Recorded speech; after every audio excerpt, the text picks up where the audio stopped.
دعا کے اندر اپنے آپ کو بے لوس کر کے دعا مانگنے کی عادت ڈالیں۔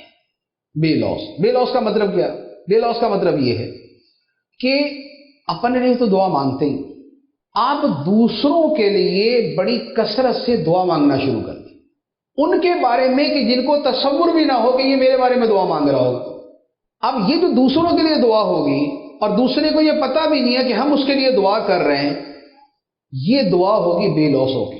اس دعا کے اندر ہماری غرض نہیں ہے، ہمارا مفاد نہیں۔ جب دعا کے اندر یہ بے غرضی اور یہ اخلاص اور یہ اپنی نفی اور مفادات کی نفی ہونا شروع ہو جائے گی تو پھر جو آپ اپنے لیے دعا مانگیں گے وہ بھی قبول ہونا شروع ہو جائے گی۔ ایک بندہ تھا، اس کی دعائیں بڑی قبول ہوتی تھی، جو دعا مانگے قبول، اور بندہ عام سا۔ ایک تو ہوتا ہے نا بڑے کو علامہ صاحب ہیں، بڑے پیر صاحب ہیں، بڑے نیک ولی مشہور آدمی ہیں، تو چلے بعض لوگوں کی دعائیں قبول ہوتی ہیں، وہ ایک عام سا بندہ زید عمر بکر سمجھ لیں آپ، کیونکہ دعا مانگے قبول ہو جائے۔ تو کسی نے اس سے پوچھا، یار تم ایسا کیا کرتے ہو بھائی کہ تمہاری ہر دعائیں قبول ہو جاتی؟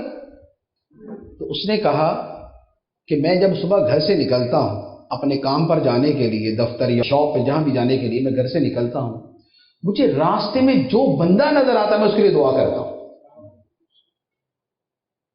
مثال کے طور پہ اگر کار پہ جا رہا ہے اور اب اس سے آگے کوئی جو نا وہ جیسے ہمارے یہاں ٹیڑھی بڑی گاڑی چلانے، بائک چلانے کی عادت ہے، تو اب اس کے لیے تو یا اللہ اس کو سلامت رکھنا۔ یہ کونے کے اوپر کو ٹھیلے والا کھڑا ہے، یا اللہ اس کا سارا ہی مال نکلے آج، اس کے رزق کے اندر برکت ڈال دے۔ کسی کو غریب حال دیکھا، یا اللہ اس کو بھی عطا کر دے۔ کسی آدمی کو بس سٹینڈ پہ کھڑے دیکھا ہے، بس کا انتظار کر رہا ہے، یا اللہ اس کو اپنی کار ہی عطا کر دے۔ بھئی ہمارے کہنے سے کیا جاتا ہے؟ دینا تو اللہ تعالیٰ نے، اس کے خزانوں میں کمی نہیں۔ تو لہٰذا اب آپ بے لوس ہو کے جب دعائیں شروع کر دیں گے تو جو آپ کی دعائیں اپنے بارے میں ہوں گی وہ بھی قبول ہونا شروع ہو جائیں گی۔ اور ایک بندے نے تو اتنی شاندار بات کی، اس نے تو اس سے بھی 2 قدم آگے کی بات کی کہ چلے یہ تو شاید ہم بھی صبح سے کر لیں کہ چلو یار دعا ہی کر لی ہے نا، ثواب کا ثواب ہے، عبادت کی عبادت ہے، اور ہمارے اپنی بھی قبول ہونا شروع ہو جائیں گی، تو تھوڑی سی یہ بھی ساتھ لگی ہوئی ہے۔ ایک بزرگ سے کسی نے پوچھا کہ حضور مجھے دعا کی قبولیت کا نسخہ بتائیں کہ میری دعائیں قبول ہو جائیں۔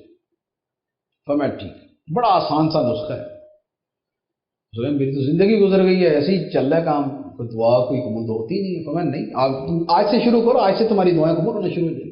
تو وہ کیا؟ اس بزرگ نے فرمایا کہ جو دعا تم اپنے لیے کرتے ہو، اپنے سے پہلے اپنے دشمن کے لیے کرنا، اپنے سے پہلے اپنے دشمن کے لیے کرنا، اس کے بعد اپنے لیے کرو گے تمہارے لیے بھی قبول ہو جائے گی۔ کیونکہ جب بندہ اس لیول پہ جاتا ہے نا تو یہ ولایت ہی ہوتی ہے۔ جب بندہ دشمنوں کے لیے دعائیں کرنا شروع کر دے تو یہ پھر عام بندہ رہتا نہیں، یہ پھر ولایت کے حصوں میں سے اس کو حصہ ملتا ہے، پھر اس کی دعا بھی قبول ہونا شروع ہو جائے۔